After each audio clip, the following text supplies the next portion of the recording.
Graça e paz, estamos dando início ao segundo módulo do nosso curso de obreiros do Ministério Restituição com Cristo, pastor Pedro Cordeiro. Hoje nós iremos abordar o tema autoridade espiritual, que é um importante degrau para um próspero ministério, A autoridade é um princípio absolutamente divino, como nós podemos ler em algumas passagens da Bíblia. E essas passagens também serão passagens que nós teremos aqui durante todo o nosso texto aqui, E como vocês podem ler sobre autoridades instituídas por Deus, uma das grandes passagens está em Romanos, versículo 13, de 1 a 7. Ali vai falar a respeito a lei e as autoridades, Se você tiver um tempinho depois, você pega a sua Bíblia, leia lá Romanos 13, de 1 a 7, que fala sobre a respeito às autoridades instituídas por Deus nessa terra, Ali onde o texto fala que toda autoridade, que toda alma seja sujeita às autoridades superiores, porque não há autoridade que não venha de Deus. E as que existem foram ordenadas por Deus, É isso que aborda Romanos 13, de 1 a 7. E durante todo o texto aqui nós vamos ver mais passagens, O primeiro tópico desse segundo módulo é o tópico 1, 1.1, que diz a origem de Satanás, O arcanjo transformou-se em Satanás, que Satanás quer dizer adversário, quando intentou usurpar a autoridade de Deus, acreditando em poder competir com Deus. E assim se tornou um adversário, que é Satanás, um adversário de Deus. Foi a soberba que provocou a queda de Satanás. Por isso, todo ser humano, enquanto for soberbo, será inapto para realizar a obra de Deus, pois sempre incorrerá na condenação do diabo, sabia? Vamos ler comigo 1 Timóteo 3,16. Vamos lá em 1 Timóteo, capítulo 3, versículo 16, que diz o seguinte: E sem dúvida alguma, grande é o ministério da piedade, aquele que se manifestou em carne, foi justificado em espírito, visto dos anjos, pregando entre os gentios, crido no mundo e recebido acima na glória, Então vocês veem aqui que não houve soberba, Quando não há soberba, você vê que, como o próprio texto aqui diz, e sem dúvida alguma, grande é o ministério da piedade. Então, sempre que incorrerá soberba, ocorrerá a condenação da pessoa, Porque ela vai estar justamente fazendo aquilo que Satanás fez, Se opondo ao Senhor Deus, querendo ser maior que o Altíssimo, Tanto Isaías, capítulo 14, de 2 a 15, como Ezequiel, capítulo 28, de 3 a 17, falam da trajetória de Satanás, A primeira passagem, entretanto, enfatiza como Satanás violou o princípio da autoridade divina, enquanto a segunda enfatiza sua transgressão contra a santidade de Deus. Pecar contra a autoridade de Deus é bem mais sério do que pecar contra a santidade de Deus. Olha que tremendo, Considerando que é uma questão de conduta, de caráter, o pecado da rebeldia terá consequências bem mais extensas, pois é uma questão de quebra do princípio da autoridade, Então, pecar contra a autoridade de Deus é bem mais sério do que pecar contra a santidade de Deus, como lemos aqui, Então, nós devemos sim sujeitarmos a autoridade do Senhor, E sujeitarmos a toda a autoridade constituída por Deus aqui nesta terra. É isso que fala aqui os textos Romanos 13, de 1 a 7, Tópico 1.2, que vamos falar sobre o pecado original. A desobediência à autoridade de Deus, né? Em lugar de obedecer a Adão, Eva tomou sua própria decisão ao verificar se o fruto era bom e agradável à vista, né? Ela descobriu a cabeça. Ao comer o fruto, não o fez em sujeição, mas de sua própria vontade. Além de transgredir a ordem de Deus, também desobedeceu a Adão. É ou não é? Sim, foi. Rebelar-se contra a autoridade representativa de Deus é o mesmo que rebelar-se contra Deus. Já parou para pensar nisso? Pois é. Ao dar ouvidos a Eva e comer do fruto proibido, Adão pecou contra a vontade direta de Deus.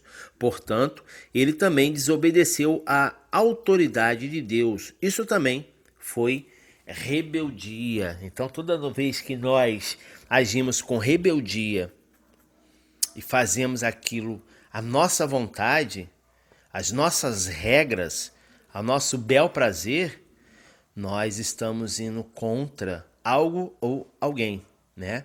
Então é bom sempre nós analisarmos, antes de irmos contra algo ou alguém, se aquilo não vai afetar ao Senhor Deus. Porque se afetar, é bom então que nem faça. Compreenderam? Porque senão você vai cair na rebeldia. Então, a pessoa que quer ser obreiro ou obreira da casa do Senhor tem que tomar muito cuidado em a soberba. Muitas vezes a pessoa almeja ministérios porque visa o poder. Não está visando a obra do Senhor, não está visando agradar ao Senhor, não está visando agradar a comunidade em si, mas está de olho no poder para poder ali fazer tudo ao seu bel prazer. Então nós temos que ter muito cuidado com isso. O obreiro que quer ser verdadeiramente um obreiro tem que ser submisso ao Senhor Deus, submisso às autoridades a qual Deus constituiu aqui na terra, né? Vamos para o tópico 1.3, que diz: a primeira lição que um obreiro tem de aprender é a obediência à autoridade, né? Vamos lá. A maior das exigências da Bíblia, a maior das exigências que Deus faz ao homem não é a de carregar a cruz, servir, fazer ofertas ou negar-se a si mesmo. A maior das exigências é que obedeça. Deus ordenou que Saul atacasse os amalequitas e os destruísse totalmente. Está em 1 Samuel capítulo 15. Mas após a vitória, Saul poupou Agag, o rei dos amalequitas, junto com o que havia de melhor entre os bois e as ovelhas, os cordeiros e animais mais gordos e todas as coisas valiosas. Saul não quis destruí-los, argumentou que os poupara para sacrificá-los a Deus. Mas Samuel lhe disse: eis que o obedecer é melhor do que o sacrificar, e o atender melhor do que a gordura de carneiros. Versículo 22 de 1 Samuel, capítulo 15. Por isso, uma das primeiras lições que devemos aprender na alfabetização da doutrina cristã é que o abecedário do crente, diferente do que é ensinado na escola, não começa com A, E, I, O, U, começa com O, B, D, C. Entenderam o trocadilho? Pois é. Então, obreiros aprovados são obedientes, obreiros arrogantes e sabichões nunca aprendem nada. Se existe algo que nós, obreiros, devemos aprender nesses dias, é a capacidade de sermos obedientes, disponibilidade para inclinar os ouvidos e o coração para ser obediente. É um pré-requisito para o sucesso ministerial. Estamos sobre a autoridade dos homens, como também temos homens sobre nossa autoridade. Essa é a nossa posição. Até mesmo o Senhor Jesus na terra não só se encontrava sobre a autoridade de Deus, mas também sobre a autoridade dos outros. A autoridade se encontra em toda parte. A autoridade na escola, a autoridade no lar, né? O guarda na rua, né? Embora não tenha menos instrução que você, mas foi estabelecido por Deus como autoridade, né? São autoridades sobre mim, sobre você, sobre nós. É ou não é? Sim, foi estabelecido por Deus. Por isso que nós devemos ter muito cuidado para não estar infringindo a lei do Senhor Jesus, né? Sempre que alguns irmãos em Cristo se reúnem, imediatamente estabelece uma ordem espiritual, né? Um obreiro cristão deveria saber quem está acima dele. Alguns não sabem quais são as autoridades que estão acima deles, por isso não obedecem.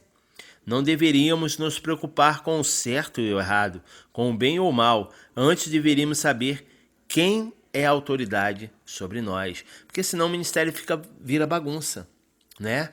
Porque senão o ministério vira bagunça. Ah, mas Cristo é a cabeça. Com certeza, Cristo é a cabeça. Mas prevalece as posições a qual Deus coloca nas pessoas. Uns deu para pastores, outros deu para mestre, né? Outros deu para profeta, e assim, outro para os apóstolos. Então nós temos que entender que há uma organização, até porque nosso Deus é organizado. Ele não deixaria que ele não subiria, assuntaria aos céus e deixaria sua igreja bagunçada. Não é assim que Deus trabalha, né? Vamos para o tópico 1.4, que é a oração de Nosso Senhor no Getsemane. A oração no Getsemane fundamenta-se no mesmo princípio de 1 Samuel 15:22. É a oração suprema na qual Nosso Senhor expressa sua plena obediência à autoridade de Deus. Nosso Senhor considerava o obedecer à autoridade de Deus mais importante do que o sacrificar-se sobre a cruz. Ele ora sinceramente para conhecer, sinceramente para conhecer a vontade de Deus. Ele não diz, eu quero ser crucificado, eu tenho de beber o cálice. Não, simplesmente insiste em obedecer. Na realidade diz, se houver possibilidade de não subir à cruz, mas ainda aqui não é a sua vontade que se destaca. Imediatamente ele continua dizendo, mas seja feita a tua vontade. Olha só que tremendo, né?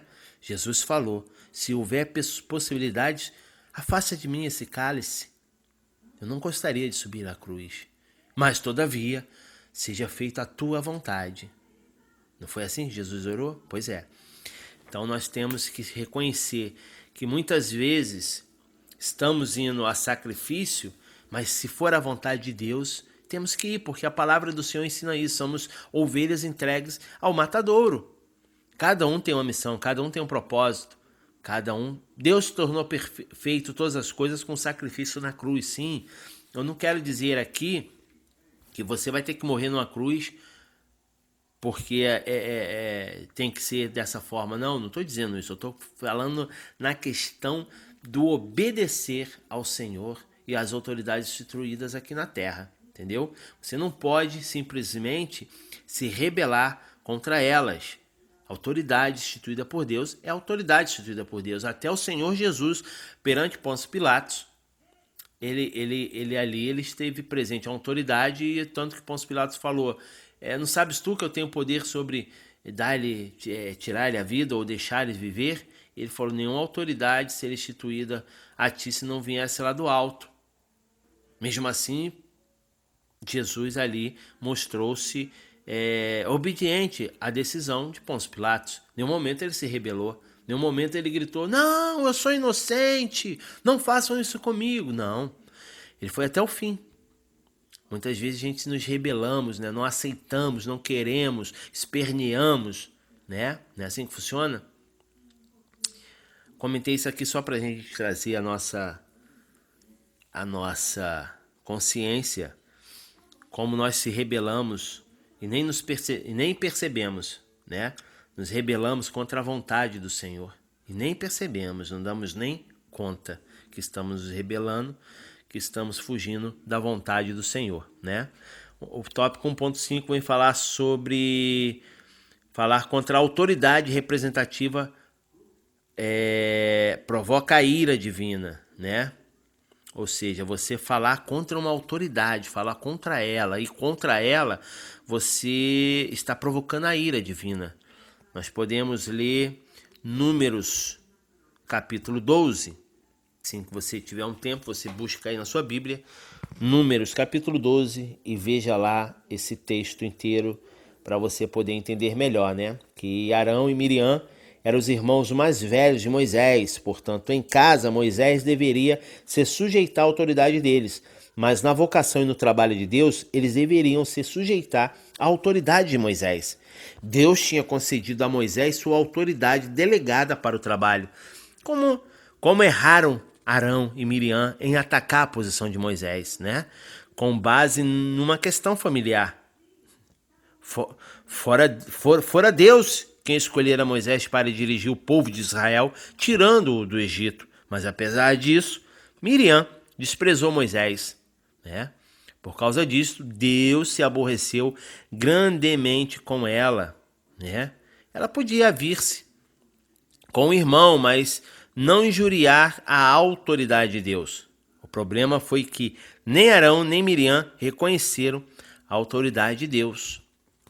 Para os irmãos e irmãs ficarem mais atentos ao tema, Números, capítulo 12, vocês vão ler todo esse capítulo para vocês entenderem, né?